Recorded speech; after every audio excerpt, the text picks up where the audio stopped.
Mais um episódio aqui do nosso podcast Carreira e Negócios, uma temporada especial sobre crédito. E hoje a gente vai falar sobre uma modalidade de crédito que o pessoal não conhece muito bem ou confunde, que é o crédito consignado. E para fazer e trazer todo esse conhecimento, temos aqui Alex Lopes, executivo do Sistema Financeiro, especialista em crédito consignado. Alex, muito obrigado por estar contigo, cara. Então, obrigado, Jorge. A gente já se conhece há muito tempo, né? Bastante tempo, bastante Mas tempo. começar falando um pouco de negócio, depois a gente vai falar da carreira, se lembra aí dos momentos, né? É, Sim. mas conta para mim assim, como é que funciona o crédito consignado? Ele é mais barato? Como é que é a dinâmica do crédito consignado? Então tá bom. O crédito consignado ele nasceu é, ainda no primeiro governo do Lula, lá atrás, dentro de uma discussão que já vinha acontecendo dentro do setor, de como a gente consegue baratear o custo do crédito. Tá? Uhum. E dentro da composição do spread, talvez a principal parcela ali, né, depois do custo de captação dos bancos, é a inadimplência. E na época o que foi discutido seria a possibilidade de a gente conseguir transformar a renda futura de um cidadão como um colateral, em garantia para aquele empréstimo. Então, dentro da regulamentação da lei que foi criado um mecanismo para que, operacionalmente, as próximas parcelas da renda de cada indivíduo pudessem ser dadas como garantia. Na prática, hoje, isso acaba sendo feito de três formas muito diferentes, a depender de qual a natureza dessa renda. Então, o primeiro grande bloco é o bloco de todo mundo que recebe renda via INSS, seja Uhum. um aposentado, ou seja algum outro tipo de beneficiário, seja do beneficiário do BPC, seja um beneficiário de um seguro-invalidez. Né? O segundo grande bloco é o bloco dos funcionários públicos. E aí você vai ter todos os servidores públicos, federais, estaduais ou municipais, podendo ser elegíveis mediante convênios específicos que uma ação específica que essas entidades pagantes, então o Estado, ou a União ou os municípios, que vão ter que operacionalizar esse desconto em folha da parcela do empréstimo consignado. E o último bloco é o setor privado, em que, atualmente, grandes empresas conseguem... o empréstimo chama consignado, porque você tem sempre um outro ente assinando junto, né? Uhum. Co-signando. Então, a assinatura desse outro ente, no caso, a empresa que está pagando o salário da pessoa, ela vai também assumir a responsabilidade por fazer o desconto em folha e repassar esse dinheiro para o banco. Na hora que faz isso, a inadimplência cai bastante. Como essa inadimplência cai bastante, a taxa ela consegue ser bem mais barata. Mas aí, por exemplo, eu sou aposentado, vou receber a minha aposentadoria num determinado banco, né? Ou eu trabalho para uma empresa e recebo meu salário num determinado banco. Aí o banco que eu recebo o salário, ele trava esse salário, ele tira o dinheiro da parcela do crédito antes do dinheiro entrar na conta. Como é que é a dinâmica que garante que o cara não recebe o salário e já saca tudo e tudo mais? Perfeito. Então, separando um pouquinho esses mundos. No mundo, do caso que você falou do aposentado, um banco, na hora que oferta o crédito consignado para o aposentado, ele pega a autorização do aposentado para fazer esse desconto em folha e informa a empresa que operacionaliza tudo isso, que no caso dos aposentados é a Dataprev. Então, a Uhum. Dataprev, que é também quem faz o cálculo de quanto de valor de aposentadoria cada um recebe, né, ou apura, informa para poder fazer os pagamentos o valor certinho, ela já inclui nesse cálculo o valor da parcela do consignado. Inclui, no caso, subtraindo. Né? Aham. Ela separa o pedaço e aí esse pedaço ele vai direto para o banco. Tá? Isso não depende de qual é o banco onde cai a sua aposentadoria. Eu posso receber minha aposentadoria por um banco e ter o meu consignado em outra instituição. Uhum. Tá? No caso de uma grande empresa, aí depende de quem são os bancos conveniados com aquela empresa. Então, cada banco que tiver interesse em trabalhar com uma folha de pagamento daquela empresa, ou aplicando o consignado em cima da folha de pagamento daquela empresa, e não precisa ser o banco que é, de fato, o pagador da folha de pagamento daquela empresa, tem que fazer um convênio específico com a empresa. Normalmente, as empresas não têm mais do que 3, convênios com instituições financeiras. O mais normal é ter 1 ou 2. Por quê? Porque isso gera todo um encargo operacional para essas empresas. E aí começa a ser feito esse desconto também da mesma forma. Tá, então aí o banco que deu crédito para um funcionário de uma empresa, se a empresa não separar o dinheiro que vai para pagar a parcela do banco, o banco não recebe, é isso?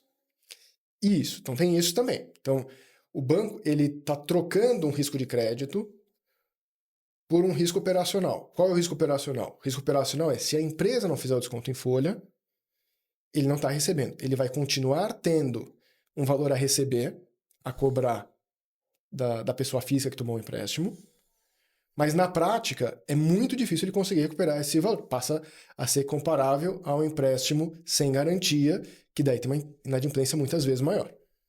Tá? Então, ele tem ainda esse risco operacional residual, caso a empresa não faça o desconto, caso a empresa esteja em vias de quebrar e comece a atrasar salário, tudo isso entra na conta também, e o banco precisa ser capaz de medir esse risco também. Até por isso, hoje, esse empréstimo para o setor privado é muito concentrado nas grandes empresas, que têm um risco residual muito baixo. Né? E o banco precisa conseguir enxergar, medir e operar esse risco além do risco de crédito. Agora, para quem é funcionário público, tem risco? Dizem que não tem risco, é verdade, é mito? Como é que é isso? Sempre tem risco. Tá? E o risco pode ser tanto numa questão operacional. Vou dar um exemplo mais bobo. O banco precisa, todo mês, comandar a entidade que faz a consignação para que ela desconte a parcela. Se ele não comandar, ele fica sem a parcela daquele mês.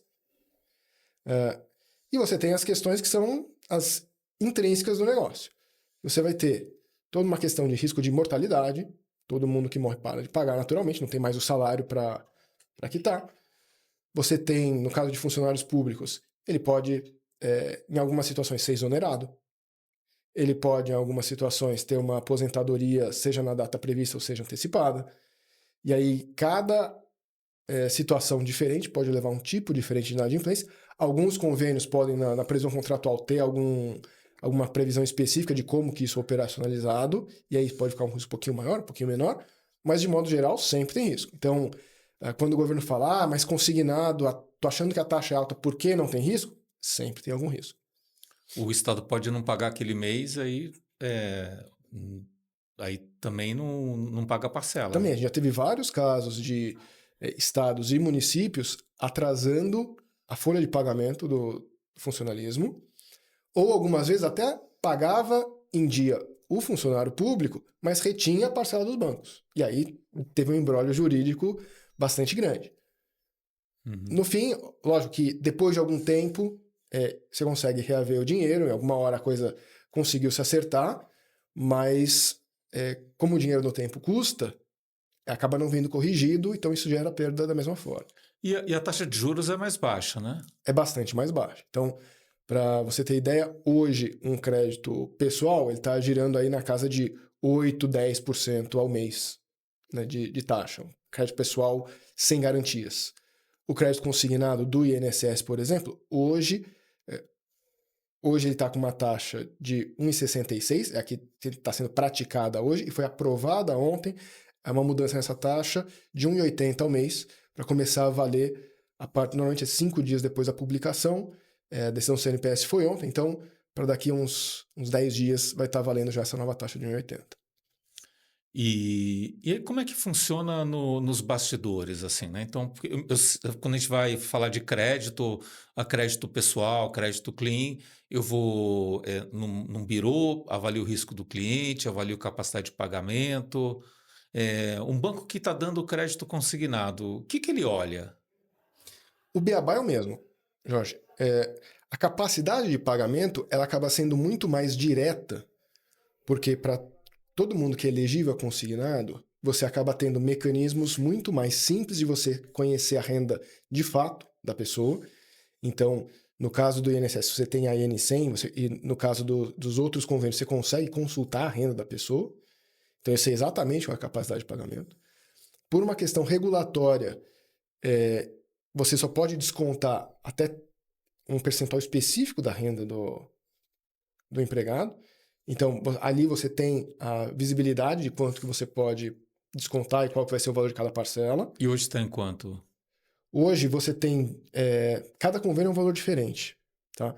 Você tem no INSS 35% da renda, mais 5% a título de cartão consignado e 5% a título de cartão de benefício, que aí são outras submodalidades dentro do crédito consignado, que tem uma dinâmica um pouco diferente, porque são atrelados ao meio de pagamento e tem as suas especificidades e complexidades intrínsecas aqui também. É alto, né? 35 mais 10, 45% do fluxo de caixa do cara? É bastante, pode ser bastante. Então, continua sendo um produto de crédito e o tomador continua tendo a responsabilidade de saber o que funciona para ele, né? E o interessante é que o consignado, cerca de 40% dos empréstimos consignados que vão para o mercado, né? Emprestei, para onde está indo esse dinheiro? A grande maioria é para pagar dívidas mais caras. Uhum. Então, esses 40%, né, que vira não vira uma maioria absoluta, mas uma maioria relativa, para pagar algum outro empréstimo que a pessoa já contraiu anteriormente, e seja um cartão de crédito no rotativo, seja um empréstimo pessoal sem garantia, que a pessoa tome esse valor para quitar outras dívidas. Uhum. E aí você falou que você, logicamente, como está travando o quanto ele tem de benefício, salário, você sabe qual é a capacidade de pagamento, né? E para avaliar risco, como é que avalia risco de crédito consignado? Legal. Você tem alguns componentes. Então, o primeiro componente é o componente de risco intrínseco da pessoa. Então, qual que é a chance de ela perder a renda? Então, você tem uma situação muito, muito específica, que é o risco de morte, né?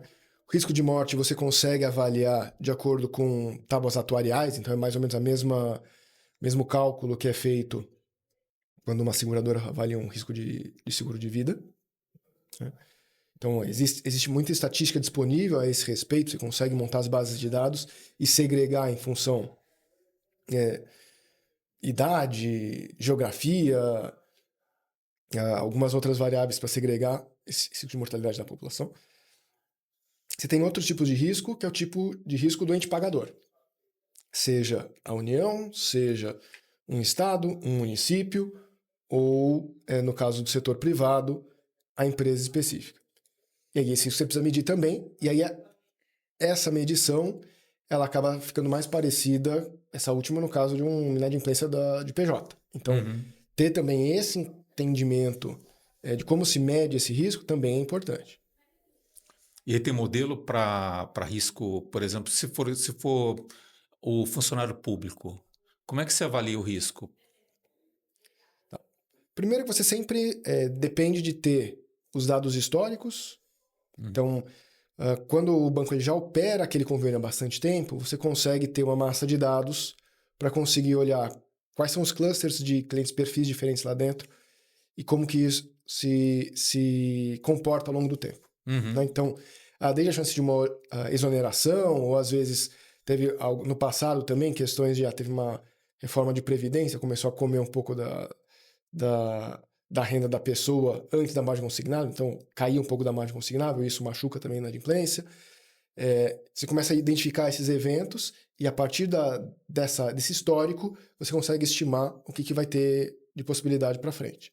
Então é o mesmo exercício que você faz num crédito sem garantia, mas buscando modelar os eventos específicos que podem dar origem à inadimplência do consignado. Mas, por exemplo, se eu sou funcionário da União, né? Versus o funcionário do Estado, é diferente o risco? É diferente. O funcionário do Estado, o risco é maior ou é menor? Depende do Estado. Você vai ter Estado que... Você pode fazer a variedade de inadimplência, quando você olha Estado contra Estado, é bem diferente mesmo. Até porque outras condições do empréstimo também mudam, né? Então, por exemplo, tem estados que permitem prazos diferentes. Então, para você ter uma ideia, no INSS o prazo máximo é de 84 meses. Tem estado que vai até 120 meses. E aí, na hora que ele coloca um prazo mais longo, mesmo uma pessoa com um perfil de risco um pouco menor, você acaba tendo uma chance de lá na frente ter algum evento que você não teria esse prazo se fosse mais curto. Então, isso também entra na conta. E tem estado que está melhor financeiramente, tem estado que está com muita Isso. dívida, né? Então, você tem que fazer as duas contas. Primeiro é a conta do ente pagador e a outra é a conta da pessoa. Uhum. E aí o município ainda é mais arriscado. Normalmente sim. Normalmente sim. Mas, de novo, com 5.500 municípios no país, você vai ter a cidade de São Paulo e você tem um município do interior que às vezes você não tem nem informação para modelar. Uhum. Né? Então, você tem realidades muito distintas. Eu dei o exemplo de um município muito do interior, mas normalmente os municípios muito pequenos, eles hoje não conseguem ter escala para deixar alguém parado. Imagina que o município não está nem digitalizado. Então, se ele quisesse fazer um convênio de consignado, ele teria que parar alguém, treinar alguém para separar ali na mão o salário de quem vai, de quem tem que ir para o banco. Então, acaba não valendo a pena, não tem ainda essa tecnologia. Mas, Uhum. ainda assim, você consegue ter 200, 300 municípios com acordos de consignação. Tá. E, e aí o outro aspecto é a originação do crédito consignado, né? Porque eu me lembro que tinha aqueles pastinhas e tal. Tem gente que contrata digital ou no próprio balcão do banco, né? Como é que é essa dinâmica? Essa é uma dinâmica que, se você for comparar com 10 anos atrás, ela mudou muito. Né? 10 anos atrás, você quase não tinha contratação digital. E, principalmente da pandemia para cá, todos os bancos foram forçados a digitalizar muito e você começou a ter os players nativos digitais. Hoje o mercado ele ainda é muito forte nos pastinhas, ou nos correspondentes bancários, que é o termo jurídico que é utilizado, Aham. né? Continua sendo muito forte também nas originações dos bancos de agência, que lá atrás chegava até um funcionário dentro de cada agência que ficava oferecendo na fila do caixa. Hoje, você não tem mais tanta fila de caixa, porque os pagamentos todos de boleto, dia de boleto, já tudo migrou para o digital. Então, hoje esse funcionário não existe mais, mas a originação dos próprios gerentes de agência pelos relacionamentos com os clientes ainda é muito forte. Então, você tem hoje esses três pilares. O pilar digital, ele cresce, ele acaba sendo o pilar mais barato dos três, mas os outros, eles são muito importantes, porque imagina que um pedaço grande da população pode não estar digitalizado ainda e pode não ter, ao mesmo standard, não ter proficiência, não conhece o produto, não consegue entender como é que vai funcionar, vai descontar do meu salário, eu tenho que ir no banco para pagar. E aí, essa explicação, eu falo que o correspondente bancário, ele acaba virando um concierge no processo de crédito. Para Uhum. todo mundo que não conhece ou não quer conhecer o detalhe, consegue ter alguém ali para tirar dúvida. Isso é um pedaço válido, né? Um pedaço legítimo de toda a discussão. Mas, por outro lado, isso é mais uma etapa, mais um intermediário que acaba ficando com um pedaço da rentabilidade e precisa ser remunerado por isso, né? Naturalmente. Uhum. Então, o governo ele tem tentado, para fins de baixar a taxa, tem tentado desintermediar esse mercado e muitas vezes às custas de deixar alguém que precisaria desse concierge sem o concierge. Porque o que tem acontecido na hora que o governo começa a baixar bastante a taxa, algumas operações mais arriscadas ficam inviáveis. Ou ficam inviáveis para fazer no meio via correspondente. Você pode ver que no último mês e meio, vários bancos começaram a noticiar que pararam de fazer operações de consignado. Primeiro, as notícias. Primeiro, o banco parou de fazer consignado via correspondente. Depois o banco parou de fazer o consignado, né, no caso do INSS. Para primeiro o Uhum. correspondente porque tem um elemento de custo ali associado em relação ao digital. Sim. Mas, normalmente, esse cara está focando quem? O cara que precisa do concierge. O cara que precisa de ajuda. De ajuda operacional para conseguir contratar. Aí esse é o primeiro aposentado que ficou sem, né? Uhum. Acaba sendo mais penalizado quem? Aquele aposentado que é visto pelo banco como com maior risco. Daí esse é o cara que a conta não fecha mesmo. Uhum. E aí também que eu me lembro que tinha uma portabilidade muito alta, né? Porque o correspondente bancário ganhava uma comissão no primeiro crédito, o cara começava a pagar, depois de um ano e pouco, ele pegava e fazia portabilidade para outro banco e ganhava comissão de novo, né? Perfeito. Acho que a gente precisa separar o que é uma necessidade legítima do cliente e o que é algum vício de mercado que precisa ser combatido. Então, uma coisa estou falando de uma portabilidade legítima. Vou começar aqui fazendo um paralelo com outro mercado, o mercado de crédito imobiliário. Uhum. Durante a pandemia ali, 2020, 2021, durante a pandemia, eu estava prestando serviço para alguns bancos no tema de imobiliário. Imobiliário sempre teve alguma portabilidade, mas muito baixa comparado ao consignado. Mas naquele ano, um banco falou para mim, olha, esse ano a portabilidade, para mim ele está gerando mais do que eu consigo originar de crédito imobiliário em qualquer um dos outros canais. O que estava acontecendo naquele momento? Naquele momento o que você tinha era, em função da pandemia, a taxa de juros do Brasil chegou num mínimo histórico. Uhum. E naquele mínimo histórico, então, as taxas de imobiliário também chegaram no mínimo histórico. Então, no momento de portabilidade, na hora que você conseguia negociar com o banco novo, que estava conquistando aquela operação, renegociar por uma taxa que era menor histórica, para o cliente aquilo gerava um alívio em termos de taxa muito grande. E alívio em termos de taxa, no caso imobiliário, é um alívio no tamanho da parcela, ou um alívio no prazo da operação. Então, para o cliente, ajudava muito. Isso aqui é completamente legítimo. No consignado, você vai ter a mesma coisa. Mudou a taxa da operação, mudou a taxa teto, mudou a taxa que o banco está me oferecendo, o banco achou uma condição mais atrativa, pô, que legal. Então, isso é super legítimo. O que não é legítimo é quando você tem uma situação em que o próprio correspondente, muitas vezes, fala, olha, esse banco aqui está mais barato, mas deixa eu fazer primeiro nesse, depois eu vou para o segundo mais barato, depois eu vou para o mais barato, porque daí eu ganho 3 comissões. E é isso, você volta alguns anos, isso acontecia bastante. Aí o setor se organizou e começou a ter um conjunto de regras dentro da autorregulação bancária que vão monitorar isso, vão alertar os correspondentes, falar, eu estou entendendo o que você está fazendo, e se aquilo está sendo reincidente, o correspondente pode ser punido. Eu lembro até que o Bacen limitou a comissão que paga por correspondente, né?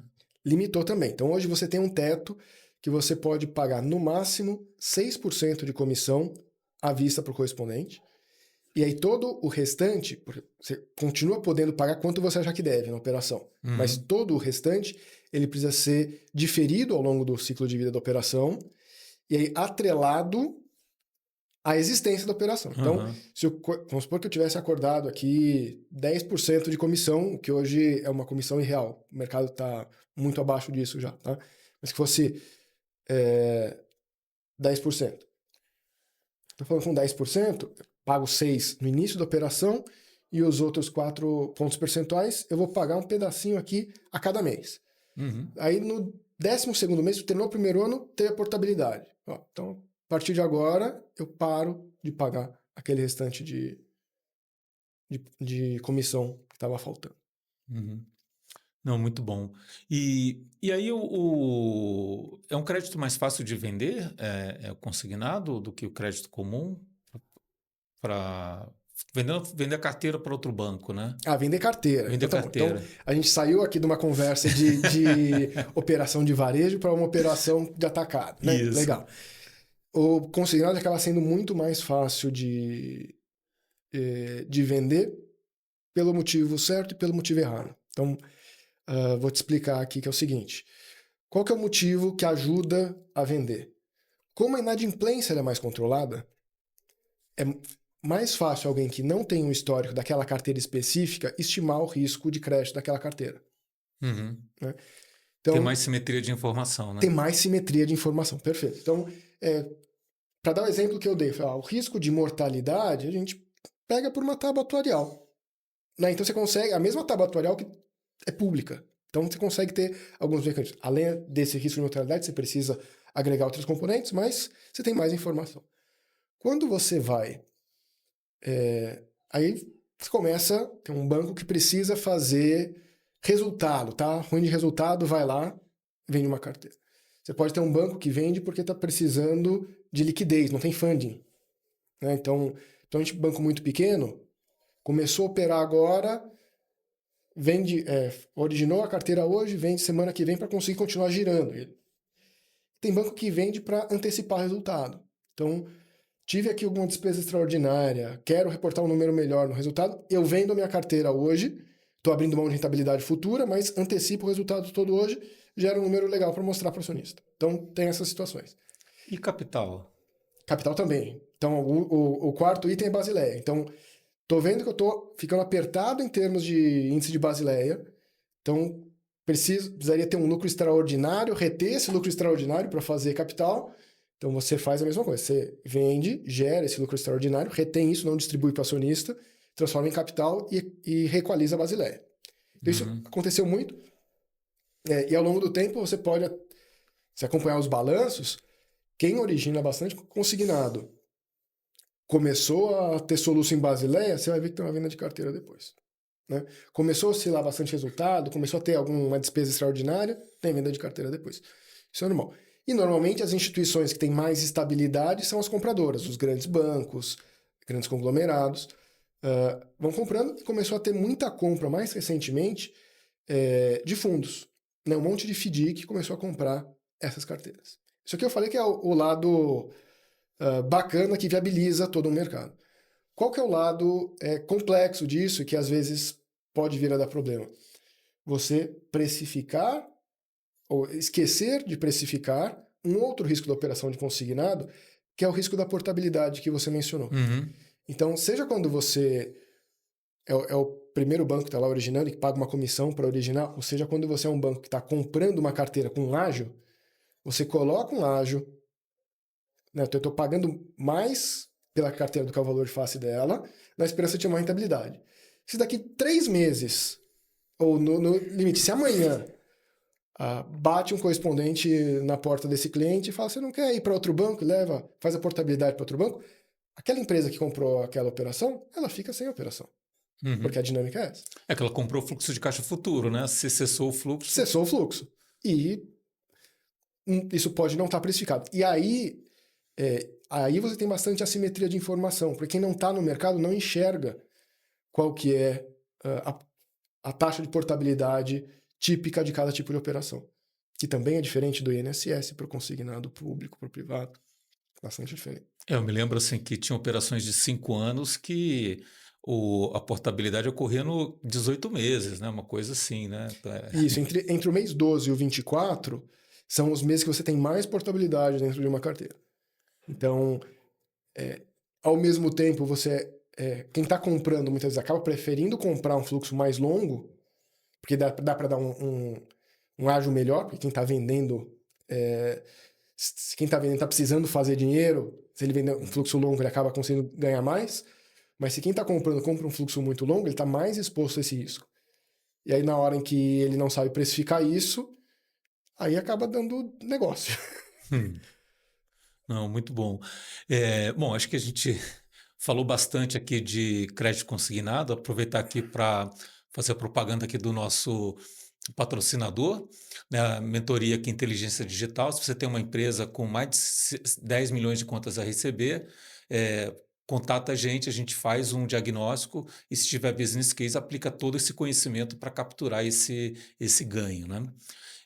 Alex, você começou na indústria financeira, sair de negócio e ir para a carreira, né? Você começou na indústria financeira, passou um tempão em consultoria e depois voltou para a indústria financeira, né? Como é que foi essa trajetória? Como é que você aprendeu crédito? Legal.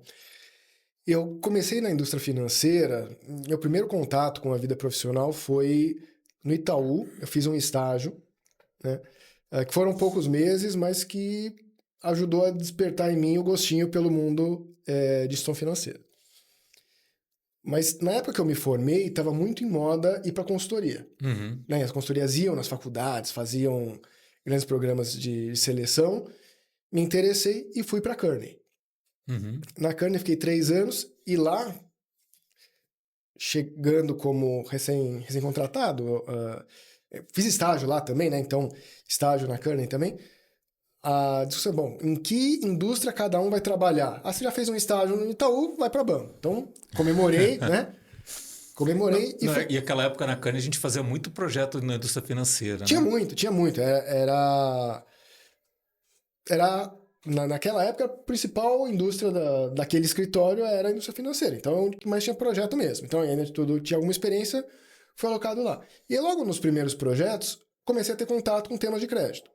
Então, fui fazer planejamento estratégico de banco, fui desenhar algumas estratégias específicas, comecei a entender algumas métricas de modelagem de crédito, coisa que para alguém que era recém-formado e não estava ali contratado num banco, para mim era mais do que eu podia esperar, né? E aí passei 3 anos lá na Kearney, quase 3 anos, e aí algumas pessoas com quem eu tinha trabalhado, que trabalharam contigo também, não estavam mais na Kearney nessa época e me chamaram para ir para a Ernest, que foi onde eu tive meu primeiro contato contigo, quando a Ernst Young, a antiga Ernst Young, que hoje chama EY, estava montando a consultoria de estratégia para serviços financeiros aqui no Brasil. Aí fui para lá também para ajudar a fazer parte dessa história, ajudar a construir. E lá, desde o primeiro projeto que eu entrei, que foi contigo, até eu sair, sempre esse tema virava e mexia, voltava. E aí é um pouco da discussão típica de consultoria. Então, na hora que chega o projeto, aparece um tema, quem conhece um pouquinho mais, já fez um projeto, então vai fazer o segundo. Especialista. Aí já fez 2, vai fazer o terceiro. E aí a coisa seguiu. Então, não necessariamente na modelagem de crédito, que já fiz algumas vezes, às vezes era estratégia, política, um pouquinho de cobrança, um pouquinho de estratégia de dados, a instituição do setor agrícola também foi seu cliente, que queria começar a fazer modelo e precisava trazer os dados lá da SAP, ou instituição, uma outra modelagem que a gente fez para uma asset grande que estava querendo entrar em crédito privado. Cada vez um tema diferente, a gente vai agregando pecinhas aqui na nossa coleção.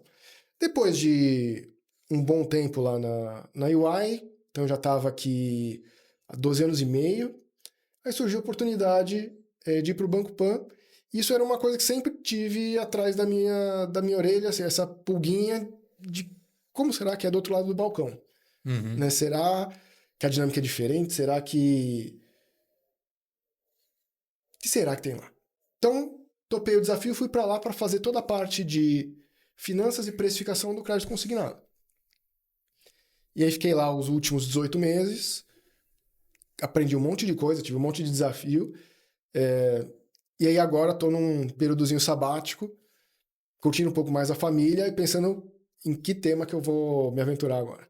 E como é que é essa transição da consultoria para um banco, assim, né? Porque na consultoria a gente acaba fazendo muitos projetos, mas não necessariamente vai tão a fundo nas questões assim mundanas, né? De você entregar o resultado e tudo mais. Você acaba ficando, às vezes toca um pouco no tático, mas muito pouco no operacional, né? Isso é um dos temas que me fez refletir e decidir ir para a indústria, né? Sair de consultoria para a indústria. Nos meus últimos anos de consultoria, estava tocando vários temas diferentes. Então lá eu estava na unidade que pegava risco e finanças, então tem de área de crédito, área de risco, área de produto, área de cobrança, área de finanças mesmo. Então eram muitos temas diferentes. Muitas vezes em paralelo, né? 5 projetos diferentes, tal, tocando temas super complexos em paralelo. E eu comecei a perceber que eu estava num momento que aqueles que eu estava me orgulhando mais, estavam me dando mais satisfação profissional, eram aqueles que muitas vezes eram mais longos, em que a gente pegava e entregava uma coisa mais tangível.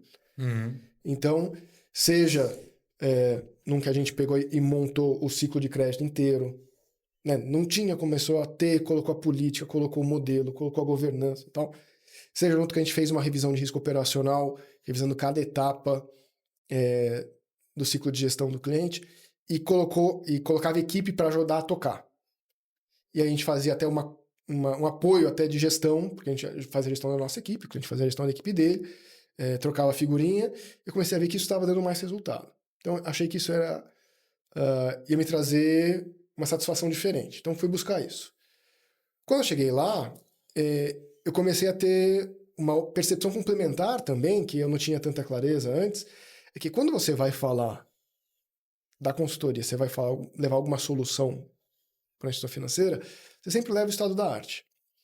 A instituição financeira, ela pode ser pequena, média, grande, mas ela sempre vai ter um mundo, uma miscelânea ali, em que ela tem algumas coisas rodando em estado da arte e algumas coisas ali num estado muito preliminar, muito provisório.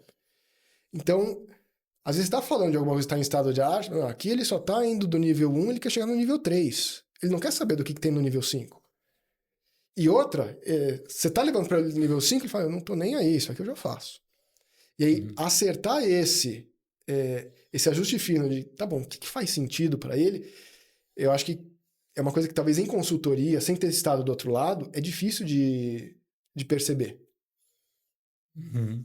Né? Você precisa conhecer muito da realidade, ter ali a mão na graxa para entender muito rápido ali, né, com base às vezes num olhar de um cliente durante uma conversa, fala, putz, isso aqui ele tá precisando desse nível, desse nível, desse nível. Senão você erra a mão e aí não dá negócio.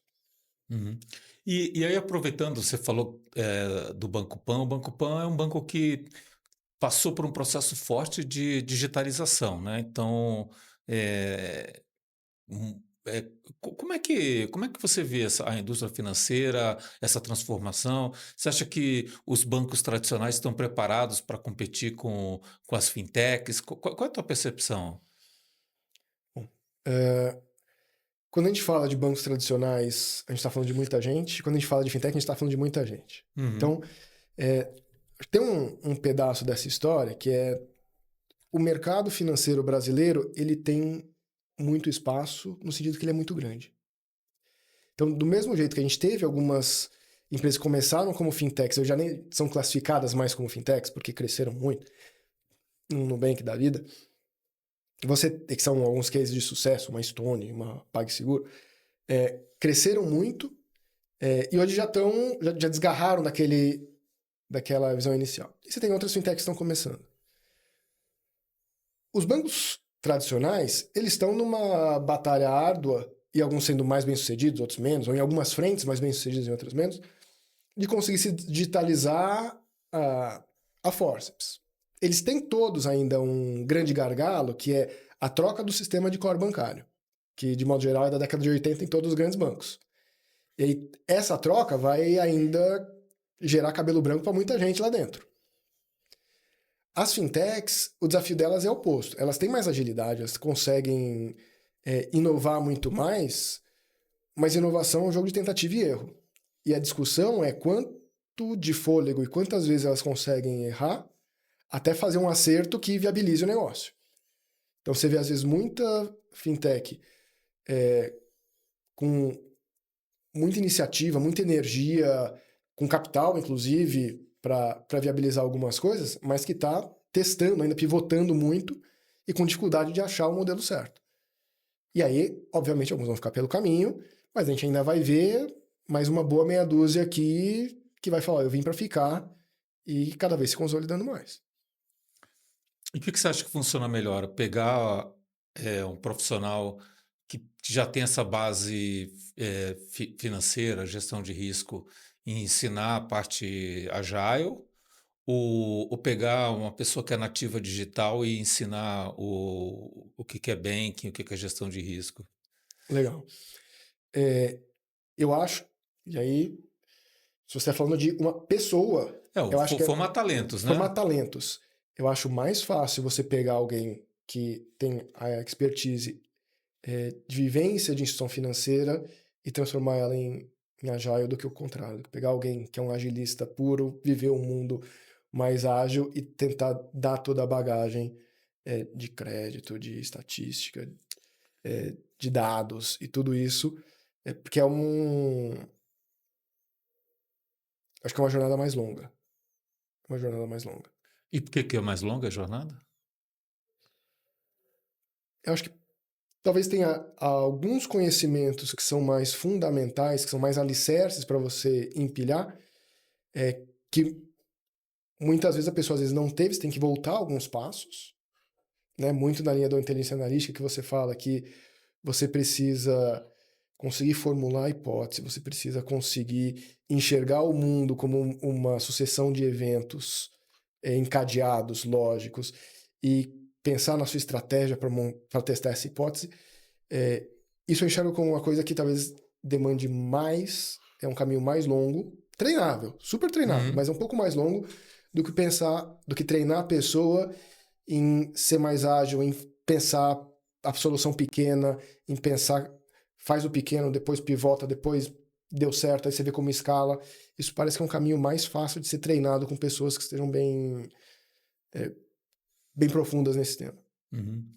E aí, falando um pouco ainda de tecnologia, mudança e um pouco assim, mais de uma década que você passou em consultoria, como é que você vê agora GenAI, toda essa parte de inteligência artificial generativa e quanto que isso pode impactar, por exemplo, um negócio de consultoria, principalmente o consultor mais júnior, os trabalhos que eram mais braçais, né? Qual é a tua visão sobre isso? Bom, acho que a primeira etapa naturalmente, isso começa a gerar muito mais produtividade para essas empresas de consultoria e para o consultor júnior. Então, tudo aquilo que o consultor júnior reclama de fazer, ele vai conseguir fazer mais rápido.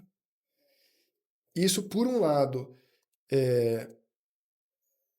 acelera para ele, encurta os temas mais chatos, mais braçais, e gera para ele mais oportunidade de discutir o filé mignon, né, a discussão de negócio, como que vai implementar, tudo isso.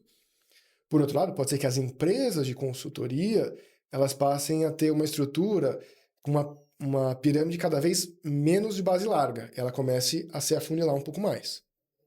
Por quê? Porque para temas que você precisava de muita gente operando em paralelo para fazer conferência, para montar coisa, para fazer análise, isso daí talvez você consiga automatizar mais, e aí essa pirâmide já começa a ficar mais parecida com uma torre. Então, tende a gerar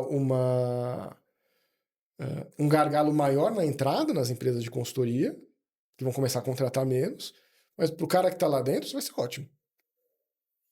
Uhum. Muda a dinâmica, né? Muda a dinâmica. Não, muito bom. Aproveitando aqui, agora vou mudar completamente de assunto, né? Você estava comentando, você falou que escutou os outros podcasts, você já sabe a pergunta, mas eu gosto de fazer essa pergunta, né?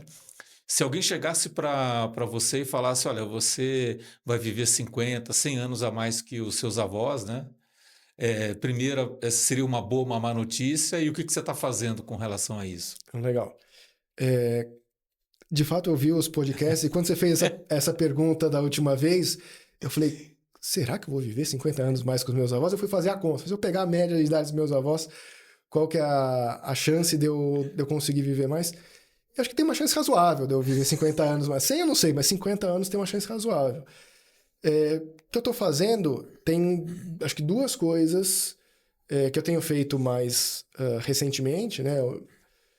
Mais ativamente, melhor dizendo. Uma é me preocupar muito mais com o envelhecimento físico. Então, conseguir gerar uma disciplina de exercício físico para garantir que eu vou chegar na velhice com um estoque de massa muscular suficiente para me aguentar mais um bom tempo. E isso é uma função tanto da disciplina que você gera ao longo do tempo, para até conseguir ser um idoso ativo e que faça exercício e que construa massa magra ainda durante a velhice também.